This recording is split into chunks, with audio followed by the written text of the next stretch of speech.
Dear students, Mary's physics ക്ലാസ്സിലേക്ക് ഏവർക്കും സ്വാഗതം.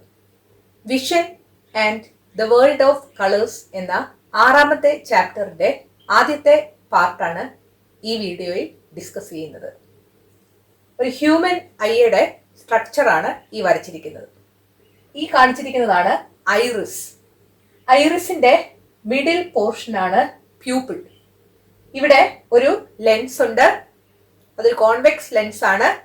ഈ പ്യൂപ്പിൾ വഴിയാണ് ലൈറ്റ് ലെൻസിലേക്ക് വീഴുന്നത്. ഇമേജ് ഫോർമേഷൻ ഉണ്ടാകുന്നത് റെറ്റിനയിലാണ്. ലെൻസുമായിട്ട് കണക്റ്റഡ് ആയി സീലിയറി മസിൽസും ഉണ്ട്. ഒരു ബുക്ക് നമ്മൾ വായിക്കാൻ എടുക്കുമ്പോൾ കണ്ണിനോട് വളരെ ചേർത്ത് ആ ബുക്ക് പിടിച്ചാൽ നമുക്ക് വായിക്കാനായിട്ട് സാധിക്കത്തില്ല.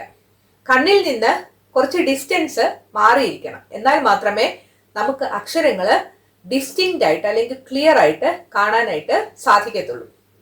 ക്ലിയർ ആയിട്ട് ലെറ്റേഴ്സ് കാണാൻ സാധിക്കുന്ന ആ മിനിമം ഡിസ്റ്റൻസിന് പറയുന്ന പേരാണ് least distance of distinct vision.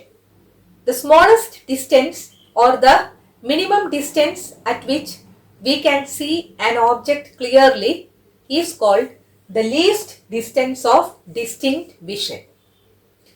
Least distance of distinct വിഷന്റെ മറ്റൊരു പേരാണ് near point. Near point is the nearest point at which objects can be seen distinctly. Object distinct ആയിട്ട് അല്ലെങ്കിൽ ക്ലിയർ ആയിട്ട് കാണാൻ സാധിക്കുന്ന ഏറ്റവും അടുത്തുള്ള പോയിന്റിന് പറയുന്ന പേരാണ് near point. The near point of an eye with healthy vision is 25 centimeter. So 25 centimeter എങ്കിലും അകലെയുള്ള ഓബ്ജക്റ്റ് ആണ് നമുക്ക് ക്ലിയർ ആയിട്ട് കാണാനായിട്ട് സാധിക്കുന്നത്.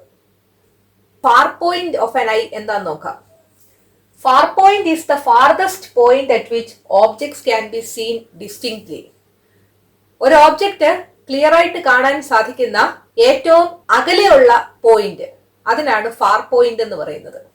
Far point of an eye with healthy vision is at infinity. ഒരു ഹെൽത്തി വിഷൻ ഉള്ള ഐയുടെ ഫാർ പോയിന്റ് എന്ന് പറയുന്നത് ഇൻഫിനിറ്റി ആയിരിക്കും. So the near point is at 25 centimetre and the far point is at infinity. നമ്മൾ കാണുന്ന ഓബ്ജക്ട്സ് എല്ലാം different പൊസിഷൻസിലാണ് ഇരിക്കുന്നത്, അല്ലേ? ചില ഓബ്ജക്ട്സ് അടുത്തായിരിക്കും, ചില ഓബ്ജക്ട്സ് ദൂരെ ആയിരിക്കും. അങ്ങനെ ഡിഫറെന്റ് പൊസിഷൻസിൽ ഇരിക്കുന്ന ഓബ്ജക്ട്സിന്റെ ഇമേജ് കൃത്യമായിട്ട് റെറ്റിനയിൽ തന്നെ ഫോം ചെയ്യുന്നത് എങ്ങനെയാണെന്നാണ് അടുത്തതായിട്ട് പഠിക്കാനുള്ളത്. ഒരു എക്സ്പെരിമെന്റ് ആണ് ഫിഗർ 6.2 തന്നിരിക്കുന്നത്. ഒരു മെഴുകുതിരി വെച്ചിരിക്കുന്നു, അതാണ് ഓബ്ജക്റ്റ്. ഒരു ലെൻസ് ഹോൾഡറിൽ ഒരു കോൺവെക്സ് ലെൻസ് വെച്ചിരിക്കുന്നു, ഇത് സ്ക്രീനാണ്. ഈ ലെൻസിന്റെയും സ്ക്രീനിന്റെയും പൊസിഷൻ കോൺസ്റ്റന്റ് ആയിട്ട് വെക്കുക. ഈ എക്സ്പെരിമെന്റിൽ 40 സെന്റിമീറ്റർ ആണ് ലെൻസും സ്ക്രീനും തമ്മിലുള്ള ഡിസ്റ്റൻസ് ആയിട്ട് വെച്ചിരിക്കുന്നത്. 10 സെന്റിമീറ്ററും 15 സെന്റിമീറ്ററും 20 സെന്റിമീറ്ററും ഫോക്കൽ ലെങ്സ് ഉള്ള 3 ലെൻസ് ഈ എക്സ്പെരിമെന്റിൽ ഉപയോഗിക്കുന്നുണ്ട്. ആദ്യത്തെ കേസിൽ distance of object from the lens 13 centimetre ആണ്. ലെൻസും സ്ക്രീനും തമ്മിലുള്ള അകലം 40 സെന്റിമീറ്റർ ആണ്. ക്ലിയർ ആയിട്ടുള്ള ഇമേജ് കിട്ടാൻ 10 സെന്റിമീറ്റർ ഫോക്കൽ ലെങ്ത് ഉള്ള ലെൻസ് ആണ് ഉപയോഗിച്ചത്. രണ്ടാമത്തെ കേസിൽ ലെൻസും ഓബ്ജക്റ്റും തമ്മിലുള്ള ഡിസ്റ്റൻസ് 24 സെന്റിമീറ്റർ ആക്കിയിരിക്കുന്നു. ലെൻസും സ്ക്രീനും തമ്മിലുള്ള ഡിസ്റ്റൻസിന് മാറ്റമൊന്നുമില്ല. 10 സെന്റിമീറ്റർ ഫോക്കൽ ലെങ്ത് ഉള്ള കോൺവെക്സ് ലെൻസ് വെച്ചാൽ ഇമേജ് കിട്ടത്തില്ല. 15 സെന്റിമീറ്റർ ഫോക്കൽ ലെങ്ത് ഉള്ള കോൺവെക്സ് ലെൻസ് ആണ് ഉപയോഗിക്കുന്നതെങ്കിൽ ഈ സ്ക്രീനിൽ ഇമേജ് കിട്ടും. സോ ക്ലിയർ ഇമേജ് കിട്ടാൻ രണ്ടാമത്തെ കേസിൽ ഉപയോഗിച്ചത് 15 സെന്റിമീറ്റർ ഫോക്കൽ ലെങ്ത് ഉള്ള ലെൻസ് ആണ്. മൂന്നാമത്തെ കേസിൽ ലെൻസും ഓബ്ജക്റ്റും തമ്മിലുള്ള അകലം 40 സെന്റിമീറ്റർ ആയിട്ട് കൂട്ടി. ലെൻസും സ്ക്രീനുമായിട്ടുള്ള അകലത്തിന് മാറ്റമൊന്നുമില്ല. ക്ലിയർ ഇമേജ് കിട്ടണമെങ്കിൽ 20 സെന്റിമീറ്റർ ഫോക്കൽ ലെങ്ത് ഉള്ള കോൺവെക്സ് ലെൻസ് ഉപയോഗിക്കണം. ഇതിൽ നിന്ന് നമുക്ക് മനസ്സിലാകുന്നത് ഓബ്ജക്റ്റ് പല പൊസിഷൻസിൽ ഇരിക്കുകയാണെങ്കിൽ ഇമേജ് ഈ സ്ക്രീനിൽ തന്നെ കിട്ടണമെങ്കിൽ ഈ കോൺവെക്സ് ലെൻസിന്റെ ഫോക്കൽ ലെങ്ത് മാറണം. ഒരു കാര്യം കൂടെ ഈ ഡാറ്റയിൽ നിന്ന് മനസ്സിലാകും, ഓബ്ജക്റ്റ് ലെൻസിൽ നിന്ന് അടുത്താണ് ഇരിക്കുന്നതെങ്കിൽ ചെറിയ ഫോക്കൽ ലെങ്ത് ഉള്ള ലെൻസ് മതിയാകും. ഓബ്ജക്റ്റ് ലെൻസിൽ നിന്ന് അകലെയാണ് ഇരിക്കുന്നതെങ്കിൽ കൂടിയ ഫോക്കൽ ലെങ്ത് ഉള്ള ലെൻസ് വേണം. ഇതുപോലെ തന്നെയാണ് കണ്ണിലും നടക്കുന്നത്. പല പൊസിഷനിലിരിക്കുന്ന ഓബ്ജക്ട്സിന്റെ ഇമേജ് എങ്ങനെയാണ് റെറ്റിനയിൽ തന്നെ ഫോം ചെയ്യുന്നത് എന്നത് നമുക്ക് നോക്കാം. ഐയുടെ സ്ട്രക്ചർ വരച്ചപ്പോൾ നമ്മൾ കണ്ടായിരുന്നു കണ്ണിന്റെ അകത്ത് ഒരു കോൺവെക്സ് ലെൻസ് ഉണ്ട്. ആ കോൺവെക്സ് ലെൻസിനോട് ചേർന്ന് സീലിയറി മസിൽസ് ഉണ്ട്. അടുത്തുള്ള ഓബ്ജക്ട്സിനെയാണ് നമ്മൾ നോക്കുന്നതെങ്കിൽ ഈ സീലിയറി മസിൽസ് കൺട്രാക്ട് ചെയ്യും. കൺട്രാക്ട് ചെയ്യുക എന്ന് പറഞ്ഞാൽ ഒന്ന് ചുരുങ്ങുക. അങ്ങനെ കൺട്രാക്ട് ചെയ്യുന്നതിന്റെ ഫലമായിട്ട് ഈ ലെൻസിന്റെ കർവച്ചർ കൂടും. അങ്ങനെ ലെൻസിന്റെ കർവച്ചർ കൂടുന്നത് കൊണ്ട് ഫോക്കൽ ലെങ്ത് കുറയും. So when we look at nearer objects, the ciliary muscles contract and the curvature of the lens increases. So the focal length of the lens decreases. അതുപോലെ ഫാർ ഓബ്ജക്ട്സിനെയാണ് നമ്മൾ നോക്കുന്നതെങ്കിൽ ciliary muscles relax ചെയ്യും, അല്ലെങ്കിൽ അയവ് വരും. അതുകൊണ്ട് ലെൻസിന്റെ കർവച്ചർ കുറയും. ലെൻസിന്റെ കർവച്ചർ കുറയുന്നത് കൊണ്ട് ലെൻസിന്റെ ഫോക്കൽ ലെങ്ത് കൂടും. ദൂരെയുള്ള ഓബ്ജക്റ്റിനെ കാണണമെങ്കിൽ focal length of the lens കൂടുക ചെയ്യേണ്ടത്. So when we look at far objects, ciliary muscles relax, curvature of the lens decreases and hence the focal length of the lens increases. ഓബ്ജക്റ്റിന്റെ image റെറ്റിനയിൽ form ചെയ്യാൻ വേണ്ടി കണ്ണിലെ ലെൻസിന്റെ focal length adjust ചെയ്യാനുള്ള കണ്ണിന്റെ എബിലിറ്റിക്ക് പറയുന്ന പേരാണ് പവർ ഓഫ് അക്കമഡേഷൻ.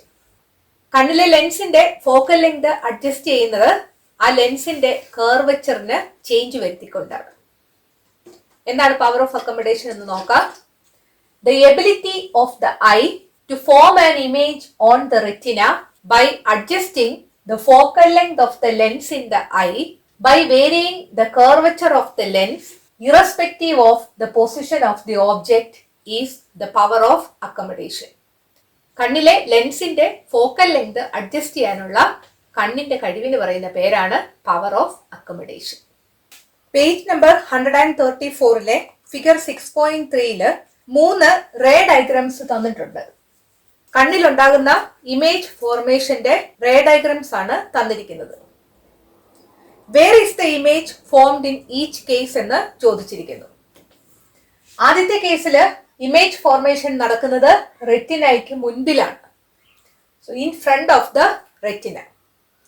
രണ്ടാമത്തെ കേസിൽ ഇമേജ് ഫോർമേഷൻ നടക്കുന്നത് ഈ പോയിന്റിൽ വെച്ചാണ്, അതായത് റെറ്റിനയ്ക്ക് പുറകിലാണ്, behind the retina.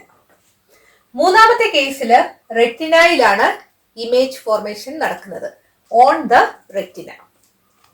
In which case is the image formed on the retina itself? റെറ്റിനയിൽ തന്നെ ഇമേജ് ഫോർമേഷൻ നടക്കുന്നത് ഇതിൽ ഏത് കേസിലാണ്? സി ആണ് ആൻസർ. റെറ്റിനയിൽ തന്നെ ഇമേജ് ഫോർമേഷൻ നടക്കാത്തതിന് 2 റീസൺസ് ആണുള്ളത്. ഒന്നാമത്തേത് കണ്ണിലെ ലെൻസിന്റെ പവറിന് ചേഞ്ച് ഉണ്ടാവുക. രണ്ടാമത്തേത് ഐ ബോളിന്റെ സൈസിന് ചേഞ്ച് ഉണ്ടാവുക.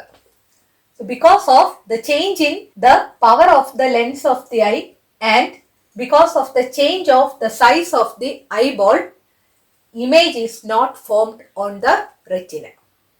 റെറ്റിനയിൽ തന്നെ ഇമേജ് ഫോം ചെയ്യാത്തത് കണ്ണിന്റെ ഒരു ഡിഫക്റ്റ് ആണ്. ഡിഫക്ട്സ് ഓഫ് ദി ഐയെ കുറിച്ച് നമുക്ക് അടുത്ത ക്ലാസ്സിൽ ഡിസ്കസ് ചെയ്യാം. ഈ വീഡിയോ നിങ്ങൾക്ക് ഇഷ്ടപ്പെട്ടെങ്കിൽ നിങ്ങളുടെ കൂട്ടുകാരോടും മേരീസ് ഫിസിക്സ് ക്ലാസ്സിനെ കുറിച്ച് പറയണം. ഈ ചാനൽ സബ്സ്ക്രൈബ് ചെയ്യാൻ മറക്കരുത്. അടുത്ത വീഡിയോയിൽ വീണ്ടും കാണാം. Thank you.